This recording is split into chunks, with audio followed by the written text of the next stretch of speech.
কঠিন সময় আশা হারাবেন না। ঈশ্বর আপনার সাথে আছেন। প্রিয় ভাই ও বোনেরা, আপনাদের সবাইকে যিশুর নামে শুভেচ্ছা। জীবনে কখনো কখনো এমন সময় আসে যখন আমরা হতাশ হয়ে পড়ি। চারপাশে শুধু সমস্যা আর অনিশ্চয়তা দেখতে পাই। তখন মনে হয় যেন কেউ আমাদের কথা শুনছে না। কিন্তু মনে রাখবেন, ঈশ্বর সবসময় আমাদের সঙ্গে আছেন। আমরা হয়তো পথ দেখতে পাই না, কিন্তু ঈশ্বর আমাদের জন্য পথ প্রস্তুত করে রাখেন।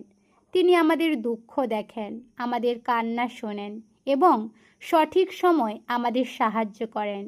তাই আজ আপনি যে পরিস্থিতিতেই থাকুন না কেন, আশা হারাবেন না। ঈশ্বরের উপর বিশ্বাস রাখুন এবং তার কাছে প্রার্থনা করুন, কারণ তার ভালোবাসা ও তার করুণা কখনো শেষ হয় না। আজকের আমরা বাইবেল পথ দেখি। তোমার সমস্ত হৃদয় দিয়ে সদাপ্রভুর ওপর নির্ভর করো এবং নিজের বুদ্ধির ওপর ভরসা করো না। হিতোপদেশ 3:5 আসুন আমরা প্রার্থনা করি। হে স্বর্গীয় পিতা, আমরা আপনার কাছে কৃতজ্ঞ হৃদয়ে আসছি। যারা এই ভিডিওটি দেখছেন তাদের প্রত্যেককে আপনি আশীর্বাদ করুন। যারা দুঃখ, কষ্ট, ভয় বা উদ্বেগের মধ্যে আছে, তাদের হৃদয় আপনার শান্তি ও আশা দান করুন।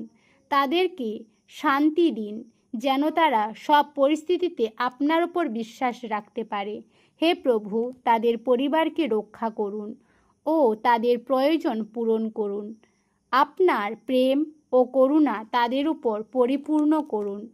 আমরা বিশ্বাস করি আপনি আমাদের প্রার্থনা শুনেছেন এবং আমাদের জীবনে কাজ করছেন।